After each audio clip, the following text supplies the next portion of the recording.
And let me share my screen.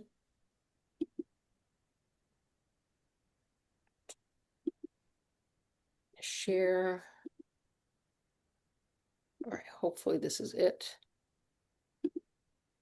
Yeah, okay. So this is about just sort of general endurance training. People get PhDs in this, so we could go down the rabbit holes and get super detailed.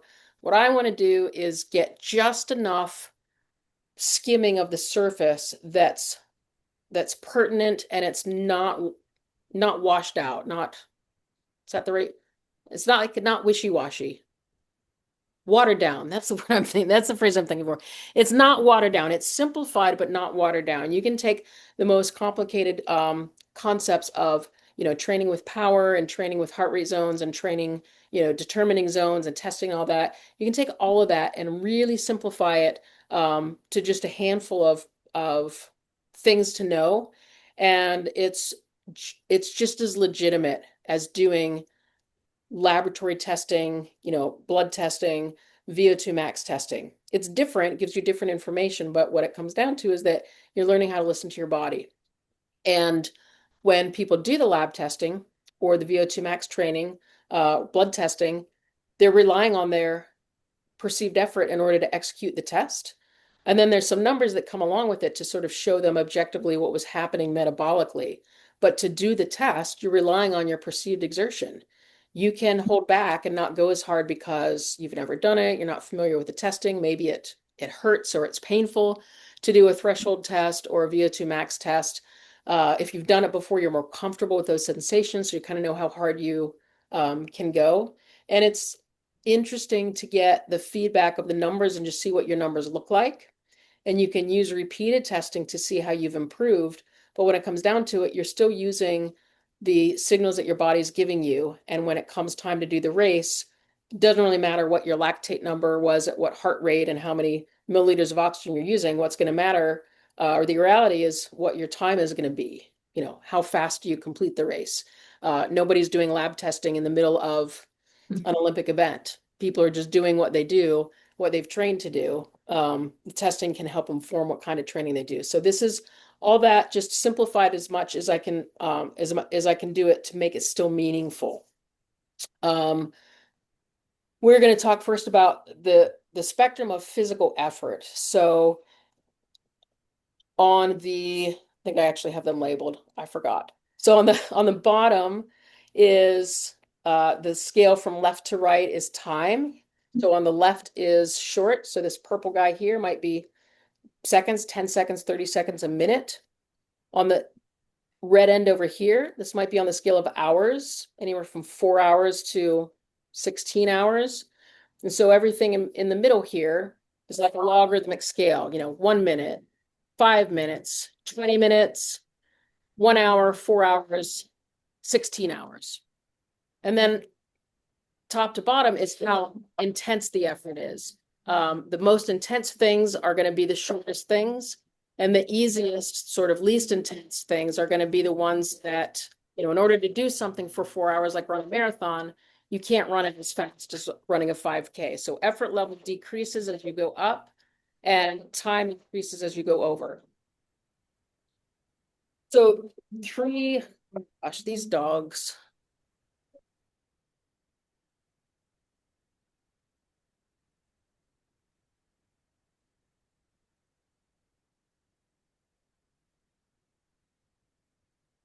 Sorry. I know that people tell me you can't hear them, but I can't hear myself talk. And I do these early enough so that it's still light out and it's not too late when we finish, which means everybody's walking their dog out in front of the house. Um, excuse me. So you can think about the number of workouts, the different types of workouts, just in three really broad categories. So just super easy, which would be walking the dog. Sustainable would be 20 minutes, a brisk 20-minute walk. If you know you're going to walk for 20 minutes, there's only so fast you can go and have it still be a walk, and the same thing for a run. If you're going to run for 20 minutes, it's not the same speed as if you were sprinting for the bus. There's an upper limit to how hard, how fast, how intense your run could be if you knew it was going to be 20 minutes. or if you knew it was going to be 4 hours, like a marathon or a half marathon. As the time goes up, the effort goes down, but we would call this still sustainable. So pick your time window. Sustainable 20-minute jog, sustainable half marathon, sustainable quarter-mile swim. So easy would be much, much easier than that sustainable pace. So let's say I was going to briskly walk, for me, a brisk walk, 17, 18-minute mile. I know that people could be walking and still do a 15-minute mile. An easy walk for me would be 25 or 30-minute mile, which would mean I'm moseying along with the dogs and stopping with them. And then we have hard and usually short. So think of things like sprinting for the bus stop when the bus is coming, or finishing your race. You see this finish line, you hear all the people, and you just take off. You're just going to go hard, and so you can go hard for a very short period of time. 3 basic levels, and these 3 levels are the zones that are used by some of the most elite endurance athletes. And have been it's been written up a lot as the 3-zone system. So again, there's laboratory testing that you could do to find out exactly, what is your exact pace for this difference between easy and sustainable, or what is your exact speed or power between a sustainable effort and a hard effort. There are ways to figure that out, and there are numbers to go along with that, but it still comes down to how your body is responding and what it feels like. So let's take Michael Phelps, because you probably all know who Michael Phelps is. If Michael Phelps is going to run or swim a fast 800-meter swim event, let's just say it takes him 8 minutes. I can do a fast 400-meter swim event, and it might take me 8 minutes, right? He's literally more than twice as fast as me, but we're both going for 8 minutes. And I know how hard I could go for those 8 minutes. Now, as my training improved, say I did some testing, got a bunch of numbers, and did a whole bunch of training, that was very nuanced and at a specific pace and rest intervals. And I train. For those 8 minutes, I would get faster. I might be able to do 600 yards in 8 minutes, but it would still be the same effort for 8 minutes. I would just be faster. So it still comes down to how you perceive what your activity is. So just another diagram, shorter on the left, longer on the right. I should probably just throw out that first one.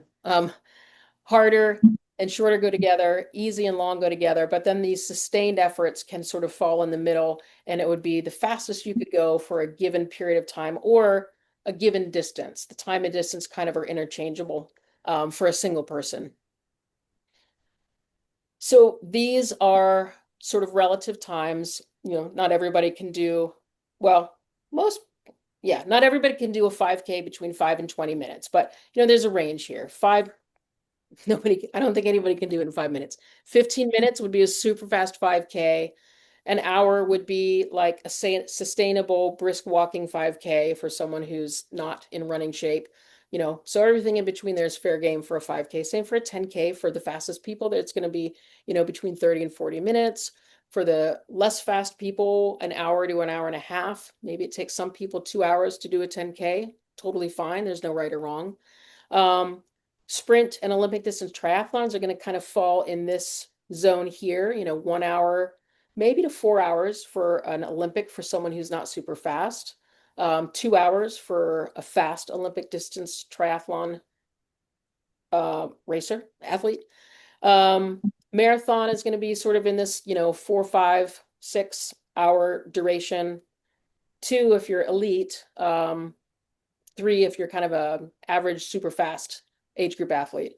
And then a half or complete Ironman triathlon is going to be sort of off the end of the scale. But there's kind of this meaty middle part here where we've got times between 5 minutes and several hours that all of our efforts and all the races we're training for can fall in.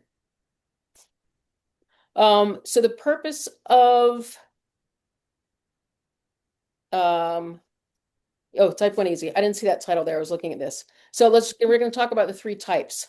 So easy efforts, they build durability, they build confidence. say that you're training for your first 5K.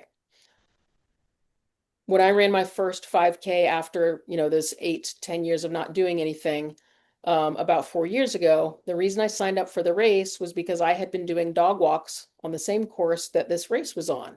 And we would just mosey along, like again, that 30-minute per mile pace, but it was on the same course as this local 5K. I knew 100% for sure that I could finish the 5K at some pace.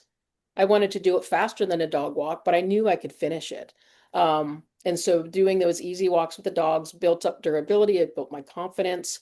It should feel conversational. Breathing should feel easy. You could have a conversation with somebody the entire way. You could sing a song. You could go even longer. So let's say I went on a 1 mile walk with the dogs, 20, 30 minutes. I could have done that for another 2 or 3 miles. That's an easy effort. Most triathletes and runners will go too hard on the easy days. In other words, if there's an easy race or an easy workout on the schedule, they want to go out and do something that feels like work, that has them breathing hard, that has them sweating, that has them coming back inside and being like, oh man, that was a really good effort. But if it's intended to be an easy effort, you shouldn't be experiencing those things. You might sweat if it's hot, but you really shouldn't be breathing hard. You can know with confidence that this was um, a training session that was designed to just help you recover, help you with some skill thing, maybe help you with planning nutrition. Moderate or sustained workouts, these are going to be race specific. So if you think about those race distances that I had here, you pick which race you're training for. If you're training for, a sprint triathlon, let's just say your 5K, you anticipate being between 25 and 30 minutes. That pace would be race specific. If you were going to go and just run a 5K in 25 minutes, that's kind of like a race effort. You don't necessarily want to train that hard all the time, but it's going to be more challenging than just walking. You should feel like you're working hard. You should feel very focused on your effort. You should feel like maybe you could have gone a little further, but you don't really want to because it was kind of hard. A lot of mistakes that triathletes and runners make is that they go too easy on these days, because these should feel like there's effort.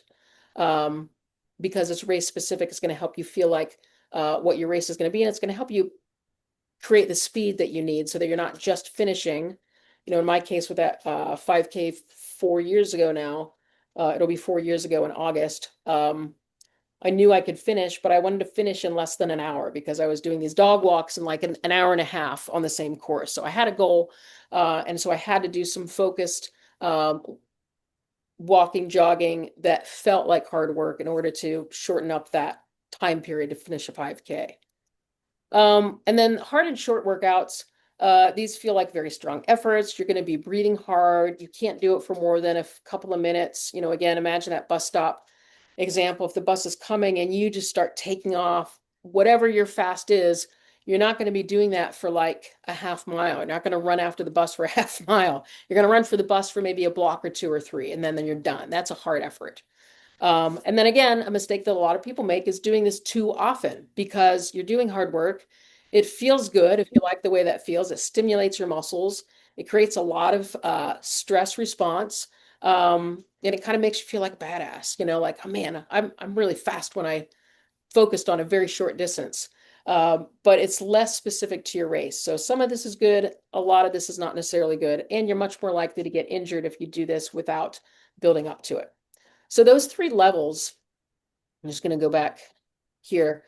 These really are the only 3 types of workouts that you need. It sounds super simplistic, but I'm going to give you some additional physical body cues. If you read up about the 3-zone system, Norwegian cross-country teams, there's a researcher, he's an American researcher, but he did move to Norway and did a lot of research with a whole variety of endurance teams, skaters, cross-country skiers, runners, and they basically came up with these 3 zones. There are more zones. You can create 5 zones or 6 zones or 7 zones, but they're all going to be little tinier divisions of those. And so if you understand that there's just these 3 basic levels, if you're looking at a training plan, the training plan should give you a clue as to why you're doing it. recovery run, 2 mile recovery run. Okay, recovery, that sounds like it should be easy. So you follow the cues of what easy should feel like. It shouldn't feel like hard work. You should be able to have a complete conversation. When you're finished, you should feel like you could have done more, right? So you don't go out every workout doing as much as you possibly can for that time period. Um, if a workout is listed as like, a race pace or 5K pace, specific to the race that you're training for, usually cut into little pieces. So let's say your 5K pace is 30 minutes. Maybe a race pace workout would be 3 rounds of 5 minutes at race pace. So your race is going to be around 30 minutes, but you're only running 5 minutes at a time at that pace. So any little chunk of that workout should feel pretty easy by itself. But by the time you add up the different segments and do 15 minutes of that with some walking recovery in between, you should feel like you're halfway through a 5K, which means you should be kind of tired at the end of that, but it's not your maximum effort.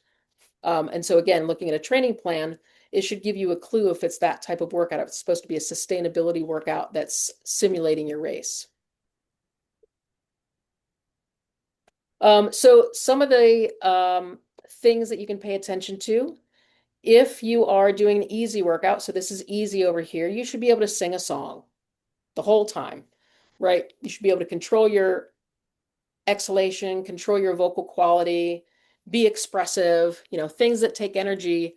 Normally, if you're a performing singer, you've got a lot of control and fitness related to your vocal cords and your lungs. If you're exercising, you're going too hard that you don't have access to those things, even if you're not a good singer. If it's supposed to be an easy effort, you're not going to be able to sing. You might be able to talk or speak in shorter sentences, but you're not going to be able to sing. Those sustainability workouts, you should be able to talk in short sentences, um, 6, 8 words at a time, take a breath, another 6, 8 words. The majority of exercising that we do for triathlon should be like probably in this zone here. As you get harder and harder, you can only say a single word at a time. You're just working too hard in order to be able to do much more than sort of get out 1, 2, 3 words. So you can break those 3 zones. Easy, you can sing. Sustainable, you can talk. Hard, you can only say 1 word at a time.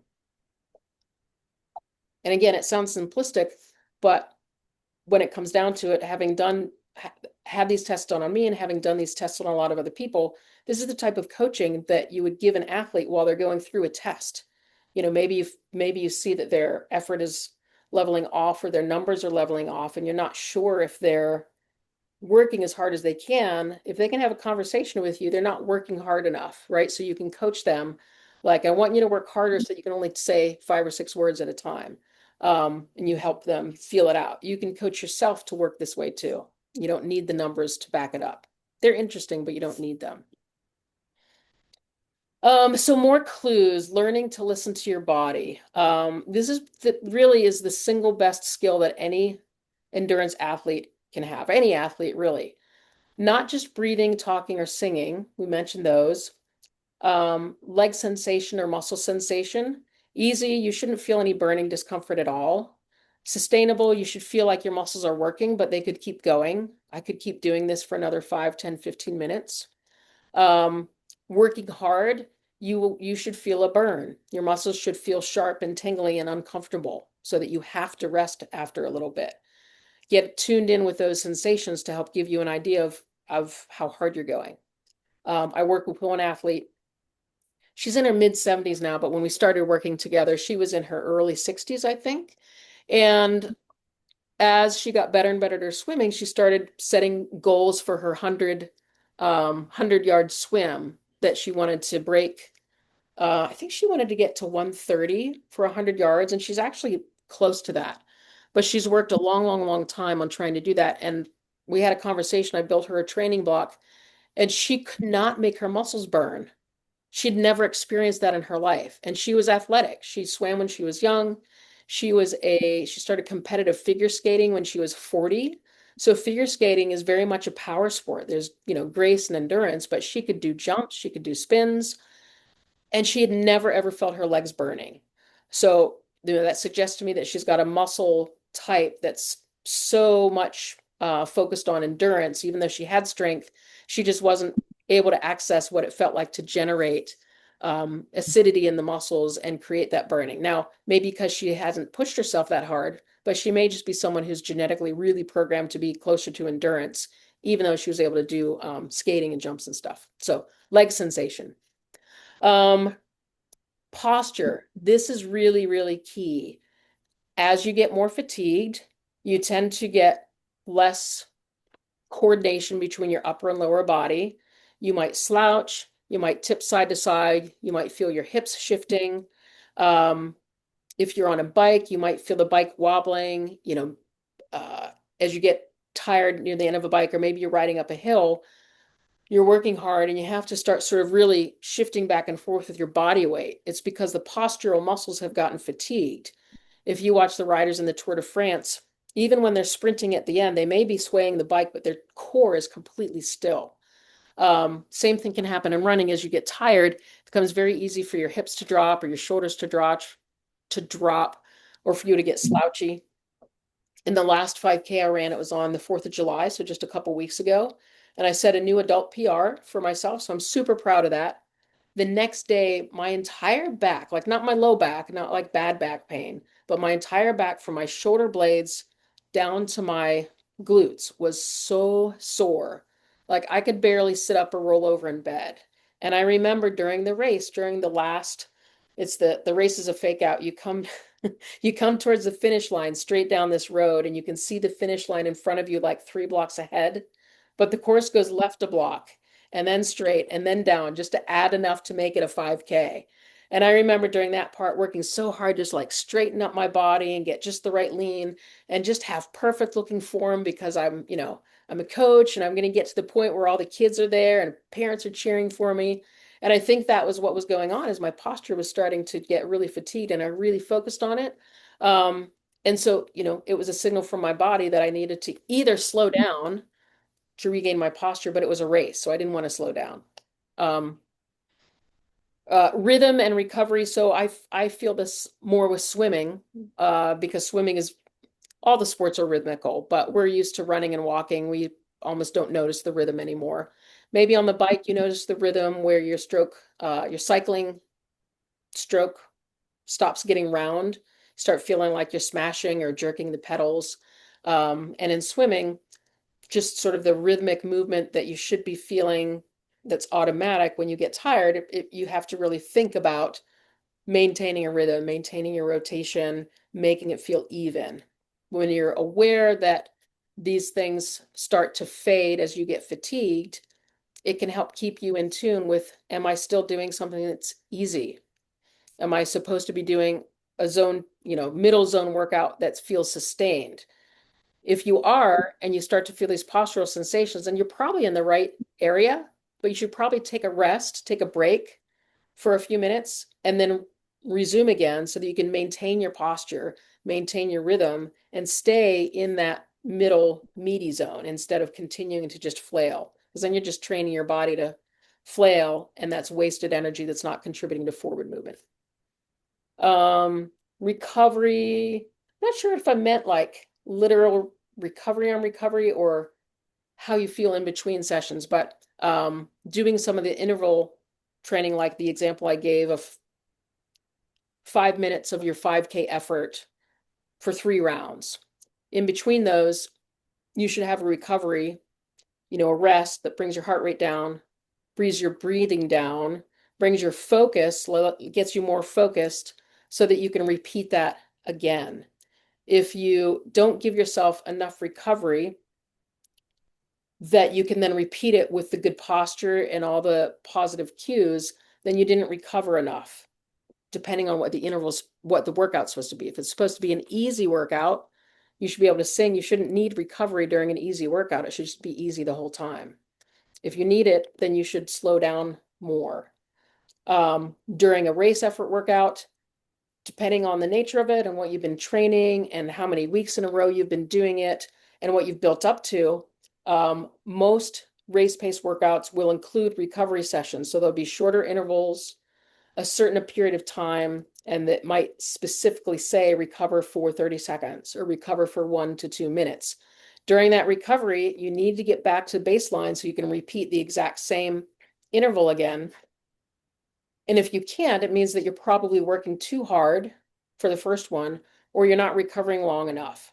So again, going back to the idea of training plans being sort of generic and set in stone, it might be a perfect training plan that worked for you in the past or has worked for somebody else, but that training plan isn't listening to you breathe. That training plan isn't watching your posture. So if you're following a training plan, you're trying to stick to the, 10-second rest between hundreds in the pool, or the 1 minute rest between laps on the track, and you feel yourself breaking down, your posture's breaking down, your legs are starting to burn, you're breathing harder, then you're not resting enough. You either need to rest more so you can repeat that, or you just need to slow your effort down a little bit.